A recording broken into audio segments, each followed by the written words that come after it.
comment faire pour ne pas connaître un échec. Au jour du bilan, nous avons prévu parler de la planification de la nouvelle année avec notre chroniqueur ce soir. Et nous recevons Adam Soumaïla. Adam, bonsoir. Bonsoir heureuse, bonsoir à chacun et à tous. Pour planifier sa nouvelle année, il est utile déjà de planifier sa nouvelle année, mais comment doit-on procéder?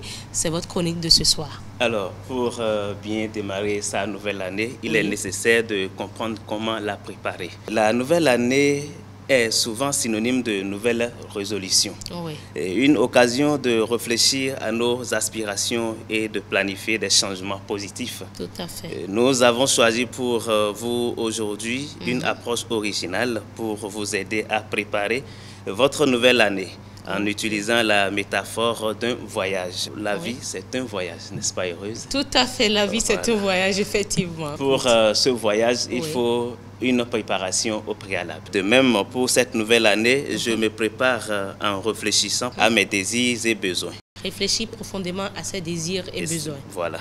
Je dresse la carte de mes objectifs, m'assurant qu'ils soient réalistes, atteignables, mais aussi stimulants et enrichissants. Alors, dans ce voyage, il est nécessaire d'avoir un sac au dos.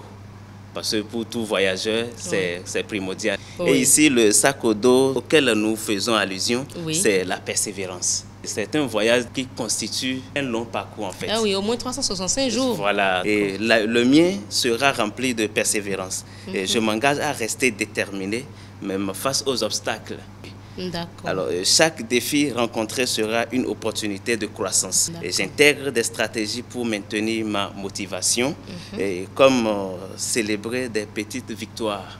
Qu'elles soient petites ou pas. Qu'elles soient petites ou pas. Il n'est pas question de baisser les bras et observer les choses s'échapper. Ne pas se laisser décourager. Décourager. Pour continuer le voyage, on a besoin d'une boussole. Et ici, la boussole dont on fait allusion, c'est l'équilibre.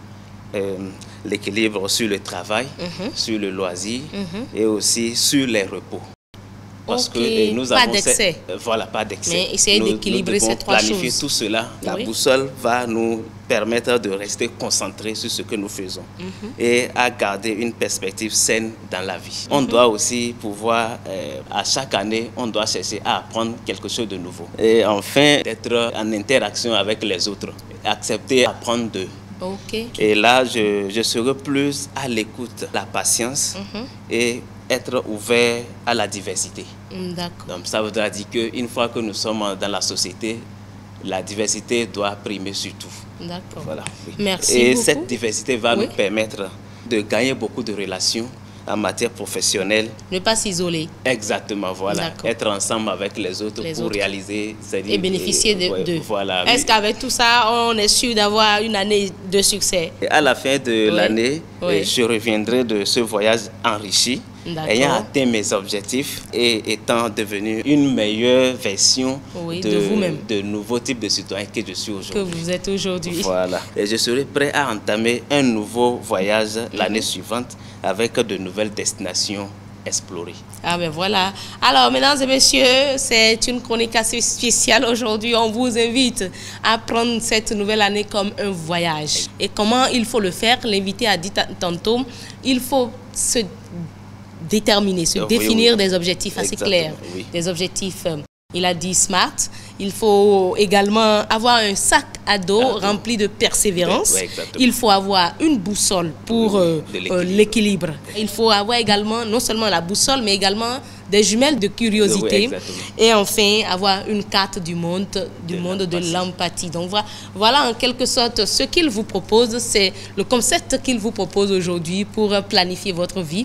Nous allons recevoir un spécialiste pour nous dire de façon concrète maintenant comment faut-il planifier sa vie.